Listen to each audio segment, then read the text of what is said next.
ලෝ අද ඔයාලව එක්කගෙන යනවා ලස්සන තැනකට. සුන්දර එලාත් නගරේ ඩොල්ෆින් ලව බලන්න අද ඔයාලව එක්කගෙන යනවා. ඒත් එක්කම විශේෂ දෙයක් කියන්න ඕන.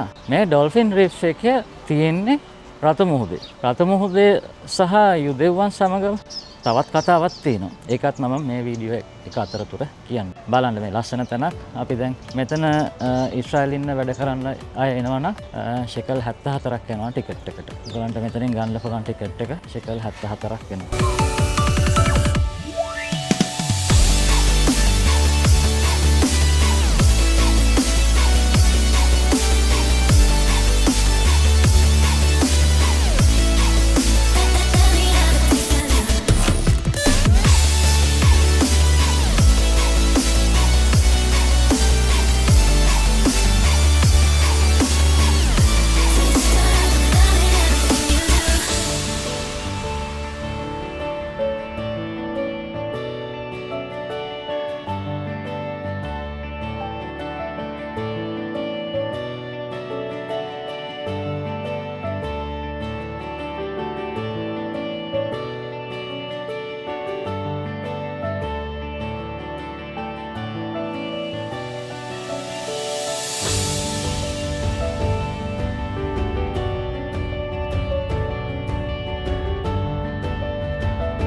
මම දැන් රැඳී සිටින්නේ සුන්දර එලාත් නගරේ ඩොල්ෆින් ලා බලන ඒ ස්ථානය.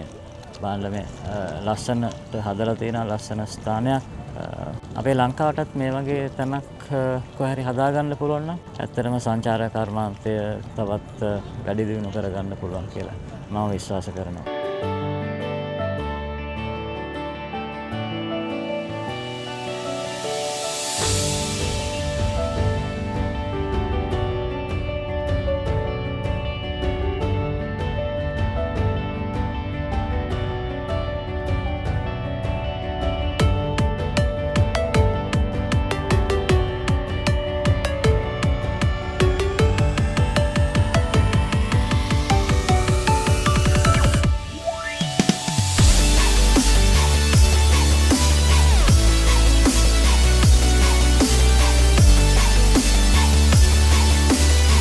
අපි ගත්තොත් එහෙම ඊශ්‍රායල සිතියම මේ තියෙන ඊශ්‍රායල සිතියම ගත්තොත් එහෙම ඊශ්‍රායල සිතියමේ එලාත් නගරය තියෙන්නේ මෙන්න මේ ස්ථානයේ.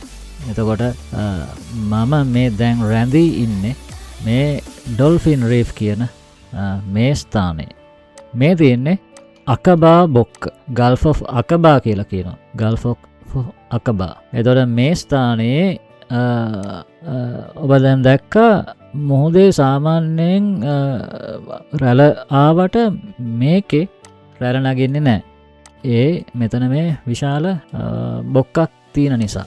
එතන මේ තියෙන්නේ රතු මුහුද. එතන මේ රතු මුහුදේ මේ සුව සැල තියෙන්නේ මේ ස්ථානයේ මේ ඊජිප්තුවේ මෙතන මේ ස්ථානෙන් තමයි සුව සැල තියෙන්නේ. එතකොට යුදෙව්වන් පොරොන්දු දේශයට එකන ඊජිප්තුවේ වහල් බැම්මෙන් කයිරෝවේ ඉඳලා පොරොන්දු දේශයට ආවේ. ප්‍රශ්නයක් තියෙනවා මොන මුහුදද දෙවියන් වහන්සේ මෝසෙස් සරහා දෙබෑ කරලා දුන්නේ යුදෙව්වන්ට එතර වෙන්න. ගමන් මාර්ගය ගත්තම දැන් සීනායි කන්ද තියෙන්නේ කොහෙද බැලුවොත් එහෙම මේ තියෙන්නේ සීනායි. එතන මේ සීනායි පෙනින්සිලා එකේ දැන් අපි අහලා තියෙන දසපනත දුන්නේ සීනායි වල කියලානේ. එතකොට මේ කයිරෝ ඉඳලා නැත්නම් රම්සෙස් කියන ප්‍රදේශය තමයි එතනින් තමයි ආවේ. එතකොට සීනායි කන්දට එන්න මෙන්න මේ මෙතන පොඩි ජලාශයක් තියෙනවා. මේ පොඩි ජලාශයෙන්ද ඊතර උනේ. හැබැයි සීනායි කන්ද මෙතන තියෙනකොට අපි දන්නවා දසපනත දුන්නේ රතු මුහුදෙන් ඊතර වුණාට පස්සේ. එතකොට සීනායි කන්ද තියෙනවා මෙතන තියෙන චූටි ජලාශයක් මේක රතු මුහුදට සම්බන්ධ නැහැ. එතකොට මෙතනින් නෙමෙයි යුදෙව් ජනතාව ඊතර වුණේ. රම්සෙස් ඉඳලා මේ සීනායි කන්ද මේ ස්ථානයේ සෙන්ට් කැතරින් සිද්ධස්ථානයක් තියෙනවා. හැබැයි මෙතන ගැටලුවක් තියෙනවා. මේ ස්ථානයේ මේ ජබෙල් මවුන්ට් කැතරින් කියලා තියෙනවා. එතකොට මෙතන මොනාස්ට්‍රි එකක් තියෙනවා. මේ ස්ථානෙට කියලා තියෙනවා මවුන්ට් මෝසෙස් කියලා කියනවා. මොකද අපි හිතාගෙන ඉන්නවා මේ ස්ථානෙදි තමයි දසපනත දුන්නේ කියලා. හැබැයි මේ මෙතන ඉඳලා එන්න පයින් එනවනම් පැය 99ක් යනවා කියලා මෙතන සඳහන් කරලා තියෙනවා. මේ ප්‍රදේශය ඇවිල්ලා ඊජිප්තුවේ නුවයිබා කියන වෙරළ තීරය. එතකොට මේ ස්ථානයේ සිට මේ ස්ථානය දක්වා මුහුදු මාර්ගය, මුහුද අභ්‍යන්තරය, මුහුදු පතුලේ මුහුදු ගවේෂකයන් සොයාගෙන තියෙනවා ඊජිප්තුවේ පාරාවගේ හමුදාවේ අශ්ව රථවල කොටස්, විශේෂයෙන්ම රෝද වගේ දේවල්, කොරල් බැඳිච්ච දේවල් දැකලා තියෙනවා. නමුත් ඊජිප්තු බලධාරීන් ඉඩ දෙන්නේ නැහැ මේ දේවල් ගොඩ අරගෙන පර්යේෂණ පවත්වන්න. ඒ නිසා විද්‍යාත්මකව තහවුරු කරලා නැහැ මේ ස්ථානයෙන් තමයි පිටත් ඊශ්‍රායල් ජාතිකයන් රතු මුහුද දෙබැත් කරගෙන ගමන් කරලා තියෙන්නේ කියලා. ඉතින් කවදා හෝ දවසක මේ දේවල් ගොඩ අරගෙන පර්යේෂණ පවත්වන්න පුළුවන් වුණොත් අන්න එදාට හරියටම තීරණය කරන්න පුළුවන් කොතනින්ද රතු මුහුද තරණය කරලා තියෙන්නේ කියලා. එතකොට තවත් කතාවක් තමයි මෙන්න මේ සූවස් බොක්කෙනුත් එතර වුණා කියලා. හැබැයි තව සීනායි කන්දක් තියෙනවා. රතු මුහුදේ අකබා බොක්කේ මුහුදු පත්ලේදී හමුවුණු ඊශ්‍රායල් කිමිදුම්කරුවන් දැකපු පාරාවෝගේ හමුදාවේ රථවල කොටස් සමග ඊශ්‍රායල් ජාතිකයන් අනුමාන කරන්නේ, ඊශ්‍රායල් ඉතිහාසඥයන් අනුමාන කරන්නේ මේ ස්ථානයට වඩා, ඒ කියන්නේ ඊජිප්තුවේ සීනායි කන්දට වඩා මෙතන රම්සෙස් ඉඳලා පයින් මේ ගොල්ලෝ ඇවිල්ලා මේ නුවයිබා වෙරළෙන් තමයි සෞදි අරාබියාව පැත්තට ගමන් කරලා, මුහුද හරහා ගමන් කරලා සෞදි අරාබිය දෙන සීනායි කන්දේදී දසපනත අරගත්ත කියලා. එතකොට මෙතන ඉඳලා මේ ස්ථානයේ ඇවිල්ලා අපි ඒ ස්ථානයට කියන කසර් එල් යහුද් කියලා. කසර් එල් යහුද් කියන්නේ යුදෙව්වන් ජෝර්දාන් ගඟ එතර කරපු ස්ථානය සහ යේසුස් වහන්සේ බෞතිස්මය ලැබපු ස්ථාන ස්නාවක ජුවම්තුමාගේ. එතකොට මේ ස්ථානයේ දේවස්ථාන තියෙනවා, රෝමානු කතෝලික දේවස්ථානයක් තියෙනවා, ඕර්තොඩොක්ස් දේවස්ථානයක් තියෙනවා. මේ ස්ථානයෙන් තමයි ගඟ දෙබෑ කරගෙන ජෙරිකෝ නුවරට ආවේ. එතකොට ජෙරිකෝ වල තමයි අර පවුරු බින්දේ වට 7ක් කැරකිලා. එහෙම තමයි පොරොන්දු දේශයට ඇතුල් වුණේ.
මෙන්න මේ ස්ථානෙට තමයි දැන් ඔබ කැඳවාගෙන යන්නේ මුහුද යට තියෙන නැරඹුම් මැදිරිය බලන්න.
මම දැන් ඉන්නේ රතුපුරුදු මුහුද යට.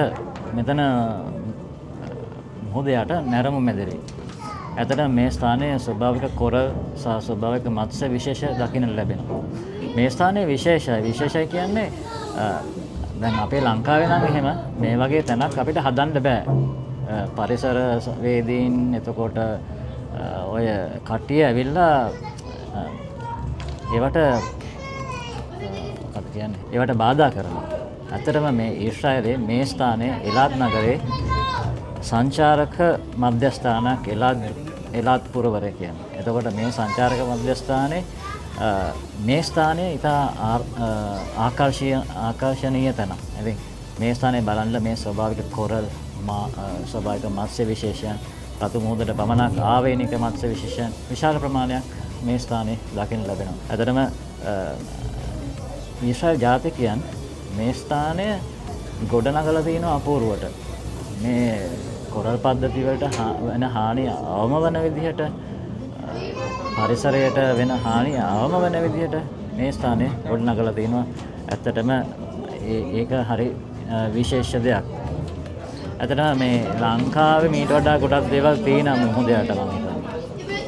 හැබැයි ඒවා ලෝකෙට පෙන්වන්න අපි කිසි ක්‍රියාමාර්ගයක් අරගෙන නැහැ කියලා තමයි මට කියන්න තියෙන්නේ. ඉතින් මේ වගේ දේවල් බලලා අපේ ලංකාවේ සංචාරක ව්‍යාපාරය වැඩි දියුණු කරගන්න